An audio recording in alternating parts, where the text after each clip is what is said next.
नमस्कार साथियों, मैं आपका साथी रॉबिन। आज हम इस वीडियो में डिस्कस करेंगे पर्यावरण का एक अति महत्वपूर्ण चैप्टर जिसका नाम है पर्यावरण एवं सतत विकास। इस वीडियो में जो भी बातें हम डिस्कस करेंगे, जो भी बातें बताएंगे वो दोनों भाषाएं में होगी, अंग्रेजी में भी होगा, हिंदी में भी होगा। जो इंग्लिश मीडियम के बच्चे हैं वो भी आप इसे बढ़िया तरीके से नोट कर सकते हैं। आप लोगों के मन में आ रहा होगा सर किस बुक से पढ़ा रहे होंगे। हम आपको बता देना चाहते हैं कि ये मार्केट में पुस्तक की कमी नहीं है, बुक्स की कमी नहीं है, किताबें की कमी नहीं है, बहुत सारी किताबें हैं। हम लोगों को एक नौकरी करना है, जॉब करना है ताकि आर्थिक स्थिति से हम उभर पाएँ। तो इसके लिए वही पढ़ेंगे जो अक्सर एग्ज़ाम में पूछे जाते हैं। क्योंकि मुझे प्रोफेसर बनना नहीं है, यदि बनना होता तो इस प्रकार का हम लोग छोटे छोटे कोचिंग में पढ़ते नहीं, तो मुझे टू द पॉइंट पढ़ना है एग्ज़ाम के व्यू से। तो आपको हम बता देना चाहते हैं इस बुक से पढ़ाएंगे जो सभी कोई इस बुक से प्रचलित होंगे, जिसका नाम है समान अध्ययन पूर्वावलोकन पर्यावरण पारिस्थितिकी। इसमें कुल 11 चैप्टर हैं जो आप शायद देख पा रहे होंगे, आपको दिख भी रहा होगा 1 2 3 4 5 से लेकर 11 तक। जब आप बढ़िया से इसे पढ़ेंगे तो मुश्किल से आपको ये 3 से 4 चैप्टर लगेगा। और अक्सर देखा गया है कि बहुत सारे एग्जाम में बार बार पर्यावरण से क्वेश्चन आते हैं, प्रश्न आते हैं। तो हमारी कोशिश होगी कि पर्यावरण को क्यों ना पढ़ा जाए और क्यों ना बेहतर ढंग से पढ़ा जाए। आज हम इस वीडियो में चर्चा करेंगे पहला चैप्टर जिसका नाम है पर्यावरण एवं सतत विकास। इंग्लिश में बोलते हैं एनवायरनमेंट एंड सस्टेनेबल डेवलपमेंट। हम लोग 17 लक्ष्य जो पढ़ते हैं, गोल पढ़ते हैं, ये सब इसी के अंतर्गत आता है। इसमें पर्यावरण एवं सतत विकास दिख रहा होगा। ये चैप्टर अच्छा बड़ा हो जाता है तो एक दिन में समाप्त भी नहीं होगा और एक वीडियो भी होगा तो लॉन्ग वीडियो हो जाएगा। तो इसे छोटे छोटे मैं उम्मीद करूंगा 4 से 5 पार्ट इसका बनाएंगे, जिसमें 10-10 मिनट का होगा, समाप्त हो जाएगा। कुल मिला के 40 मिनट का ये वीडियो होगा और एक चैप्टर समाप्त हो जाएगा। चलिए समय गवाए हम स्टार्ट करते हैं। पहला पर्यावरण। पर्यावरण को इंग्लिश में एनवायरनमेंट बोलते हैं। पर्यावरण आया तो हम जानने की कोशिश करेंगे भाई पर्यावरण होता क्या है। होता क्या है का मतलब क्या, इसका परिचय कोई भी जानना चाहेगा भाई ये क्या चीज़ है। एक मार्कर एक दिखाएंगे तो बोलेंगे ना भाई ये क्या है, तो बोले मार्कर। तो पर्यावरण, इसकी परिभाषा क्या होती है, अर्थात परिभाषा कहने का मतलब ये पर्यावरण का निर्माण ही कैसे होता है। आखिर निर्माण होता है तो निर्माण में कौन कौन से संगठक या घटक या वैसे तत्व भाग लेते हैं जिसके कारण एक पर्यावरण, एक इन्वायरमेंट का निर्माण होता है, डेवलपमेंट होता है। इसका परिभाषा ही होता है पृथ्वी पर मौजूद जैविक एवं अजैविक तत्व के समूह को पर्यावरण कहते हैं। क्या बोलता है, पृथ्वी पर मौजूद जैविक एवं अजैविक तत्व के समूह को पर्यावरण कहते हैं। इंग्लिश में बोलना चाहेंगे तो आराम से इसे बोल सकते हैं the combination of biotic and abiotic elements और components present on the earth is called environment. Abiotic का मतलब अजैविक, बायोटिक का मतलब जैविक। तो इस प्रकार जो इंग्लिश मीडियम के बच्चे हैं वो भी आराम से इसे नोट कर सकते हैं। फिर से मैं पुनः बोल देना चाहता हूँ इंग्लिश में the combination of biotic and abiotic components और elements present on the earth is called environment. इस प्रकार आप लिख लीजिएगा, स्पेस नहीं है जिसकी वजह से हम यहाँ इंग्लिश में नहीं लिखते हैं। अब बात ये आया कि मन में आएगा कि सर ये जैविक क्या होता है, अजैविक क्या होता है। आपका सोचना भी सही है और दिमाग में आना भी चाहिए। जब तक आपके अंदर सीखने की जिज्ञासा और अपने आप से क्वेश्चन करने की जिज्ञासा नहीं आएगा तो आप एक बेहतर स्टूडेंट ही नहीं, बेहतर इंसान भी नहीं बन सकते हैं। जैविक का मतलब साफ साफ नाम से ही पता है, जैविक या जैव, जिसमें जीव हो, अर्थात दूसरी शब्दों में ये बोलें तो इसे हम लोग सजीव बोल सकते हैं। अर्थात जिसमें जीव हो उसे सजीव बोलते हैं। तो ये हो गया हमारा सजीव। अजैविक का मतलब जैविक का ठीक उल्टा शब्द है अजैविक, जिसमें जीव नहीं हो और उसे निर्जीव बोलते हैं। इसे ही तो अजैविक बोलते हैं। ये जो परिभाषा है हम लोगों को सभी को पता है कि परिभाषा पर्यावरण का एक सिंपल परिभाषा बचपन से पढ़ते आ रहे हैं। जैसे बोलते हैं हमारे पृथ्वी के चारों ओर के आवरण को क्या बोलते हैं, पर्यावरण बोलते हैं। बोलेंगे बिल्कुल आप भी सही करें, लेकिन एग्जाम में इतने सरल शब्दों में कोई प्रश्न नहीं पूछता है, क्योंकि वो पता है कि सारे बच्चों को ये पता है, एक एक आदमी को पता है, जो नहीं भी पढ़ा लिखा है उनको भी पता है। एग्जाम में जब भी परिभाषाएं पूछती है तो वो स्टैंडर्ड जो डेफिनेशन होता है वो पूछा जाता है। तो इसका जो स्टैंडर्ड डेफिनेशन लिया गया है, पर्यावरण संरक्षण अधिनियम 1986 आया था, उसी के अनुसार इसका ये परिभाषा लिया गया है। संगठक की बात कर रहे थे, पर्यावरण का संगठक इंग्लिश में बोलते हैं कंपोनेंट्स ऑफ एनवायरनमेंट। पहला इसका जैविक संगठक। जैविक संगठक क्या हो जाएगा, पादप जगत के प्राणी हो जाएंगे, जंतु जगत के प्राणी हो जाएंगे। ये सब पादप जगत का मतलब पेड़ पौधा वृक्ष वनस्पति। जंतु जगत का मतलब जैसे हम लोग, मनुष्य, जानवर, सूक्ष्म जीव जैसे जीवाणु हो गया, ये सब हो गया जंतु जगत के। अजैविक संगठक। अजैविक संगठक का 3 पार्ट होता है। एक होता है भौतिक पार्ट होता है, भौतिक अजैविक संगठक बोल सकते हैं। दूसरा हम लोग कार्बनिक अजैविक संगठक को, तीसरा अकार्बनिक हम लोग बोल सकते हैं। इंग्लिश में बता दिए इसे अबायोटिक कंपोनेंट बोलते हैं। भौतिक समझ ही रहे हैं, कार्बनिक इंग्लिश में तो इंग्लिश ही है, अकार्बनिक। इसके कुछ एग्जाम्पल पूछ लेते हैं। भौतिक अजैविक संगठक जैसे वायु हो गया, प्रकाश हो गया, तापमान। कार्बनिक का कार्बोहाइड्रेट, प्रोटीन, वसा। कार्बनिक कहने का मतलब वैसे निर्जीव पदार्थ जिसमें कार्बन पाया जाता हो, कार्बनिक। अकार्बनिक का मतलब वैसे अजैविक संगठक या अजैविक का मतलब जिसमें जीव नहीं हो, जिसको निर्जीव बोलते हैं, वैसे निर्जीव पदार्थ जिसमें क्या हो, कार्बन नहीं हो, जैसे जल, मृदा, etc। फिर आता है एक सांस्कृतिक, जिससे मानव निर्मित गतिविधियां बोलते हैं। इंग्लिश की बात करेंगे तो इसे हम लोग क्या बोलेंगे, मैन मेड एक्टिविटीज। क्या बोलेंगे, मैन मेड एक्टिविटीज। अब इंग्लिश वाले भी इसे नोट कर लें।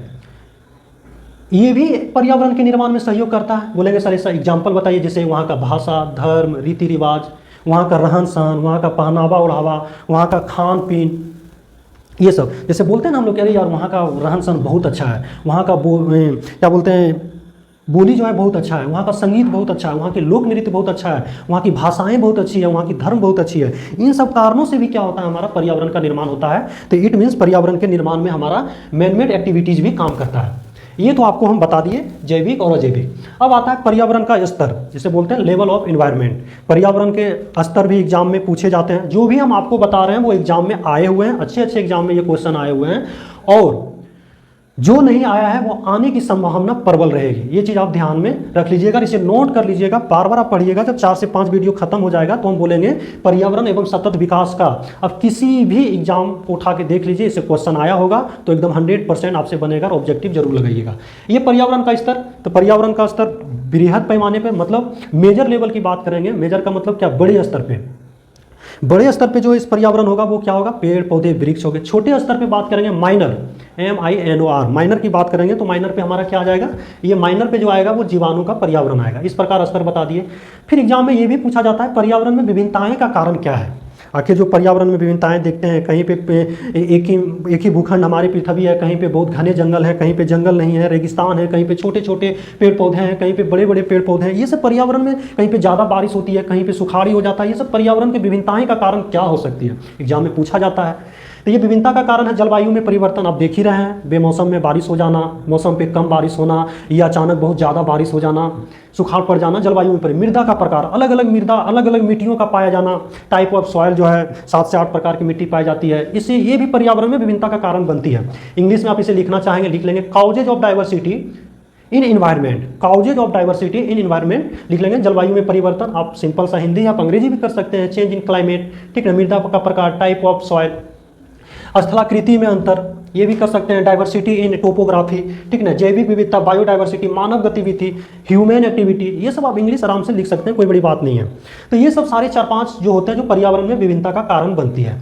अब जो हम बात करेंगे, यहाँ बात करेंगे पर्यावरण सुरक्षा से। पर्यावरण सुरक्षा कहने का मतलब पर्यावरण संरक्षण बोल सकते हैं, पर्यावरण सुरक्षा एग्जाम में पूछे जाते हैं। पर्यावरण सुरक्षा से अक्सर सकारात्मक पहलू, नकारात्मक पहलू और प्रत्यक्ष संबंध और प्रत्यक्ष संबंध करके एग्जाम में आता है। बेशक अभी आपको ऑड लग रहा होगा कि यार ये क्या शब्द बोल रहे हैं, लेकिन अक्सर ये सब एग्जाम में देखे जाते हैं और ये सब हम लोग इग्नोर कर देते हैं, अक्सर पढ़ते नहीं है। जैसे एग्जाम में लगता है बहुत सारे टफ क्वेश्चन आ गए। पर्यावरण सुरक्षा का सकारात्मक पहलू पूछा जाता है तो उसका आंसर देंगे धारणीय विकास, सतत विकास या कागज का थैला। पर्यावरण सुरक्षा का सकारात्मक पहलू का मतलब हुआ हम ऐसे चीज़ों का उपयोग करेंगे जो क्या हो, जैव निम्नीकरण हो, बायोडिग्रेडेबल हो, ठीक ना, जो आसानी से सड़ गल जाए, यानी मिट्टी में घुल मिल जाए, कहानी खत्म है। यानी कम से कम वो प्रदूषण फैलाए, तभी वो एक सकारात्मक पहलू हो सकता है। कागज का थैला भी यूज कीजिएगा, फेंक दीजिएगा, गल के खत्म हो जाएगा। साधारणीय सतत विकास ये हो गया। नकारात्मक पहलू वातानुकूलन, एयर कंडीशन की बात करेंगे तो एयर कंडीशन ये नकारात्मक पहलू क्यों, आप सोचिए जब आप एक एसी चलाते हैं, घर में लगाते हैं, तो आप देखे होंगे एसी के बाहर जो लगा होता है सिस्टम, उसके पीछे खड़ा रहेंगे तो इतनी गर्मी लगेगी कि आप सोच नहीं सकते। समझिए वो ग्लोबल वार्मिंग का कारण बनता है कि नहीं। उससे निकलने वाली हानिकारक गैसें, क्लोरोफ्लोरोकार्बन, ठीक ना, ये सब जो गैसें निकलती है वो हमारे ओजोन परत को भी क्या करता है, नुकसान पहुँचाता है। जब वो ओजोन परत को नुकसान पहुँचाएगा तो पराबैंगनी किरणें डायरेक्ट आएगी। दूसरी बात है कि ये जो जब बनाते होंगे तो फैक्ट्री लगाते होंगे, जब फैक्ट्री लगाएंगे वहाँ से मलबा निकलेगी, नदी में जाएगी, वहाँ भी पॉल्यूशन क्रिएट करेगा, धुआं से वायु प्रदूषण को जन्म देगा।